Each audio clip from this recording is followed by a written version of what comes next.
ইস, কত পরিমাণে আগাছা জন্মেছে। বাগান করতে গেলে কিছু ছোট ছোট কাজ করে রাখতে হয়, যার ফলে আপনার প্লান্ট খুবই হেলদি হবে এবং সাথে বাগানও দেখতে সুন্দর হবে। যেমন এই গাছের গোড়ার দিকে আগাছা জন্মায়, এটা হবেই। আর মাটিতে লাগাও বা টবের মধ্যে লাগাও, কিন্তু আগাছা জন্মাবে।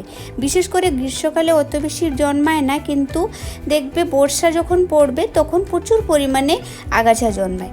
তা আগাছা যদি আপনারা না পরিষ্কার করেন, তাহলে আপনারা যে ফার্টিলাইজার প্লান্টে দেন, সে ফার্টিলাইজার প্লান্ট না গ্রহণ করে এই আগাছাগুলো গ্রহণ করে খুব তাড়াতাড়ি গ্রোথ করে। তার জন্য আপনার প্লান্টরা সেই খাবারগুলো গ্রহণ করতে পারে না। তার জন্য অবশ্যই এই আগাছাগুলোকে তুলে ফেলবেন। তার ফলে আপনার প্লান্ট যেমন হেলদি থাকবে, তার সাথে বাগানটাও দেখতে সুন্দর লাগবে। সেকেন্ড যে কাজটি করতে হবে, কোনো প্লান্টের ফুলগুলো যখন শুকতে শুরু করে, ফ্লাওয়ার ব্লুমিংয়ের পর শুকতে শুরু করে, আপনার যদি মনে হয় যে ফুলগুলো শুকে যাচ্ছে, তখন আপনারা নিজেরাই হাতে তুলে ফেলে দিবেন। কারণ সেই ফুলগুলো শুকতেও প্লান্টের এনার্জি যায়। যদি আপনারা হাতে তুলে ফেলে দেন, তাহলে প্লান্টটি শুকনো ফুলে এনার্জি না দিয়ে নতুন ফ্লাওয়ার ব্লুমিংয়ে সেখানে এনার্জি দেবে। চলো আজ এসে দেখা হচ্ছে নেক্সট ভিডিওতে। ভিডিও ভালো লেগে থাকলে অবশ্যই সাবস্ক্রাইব করবে।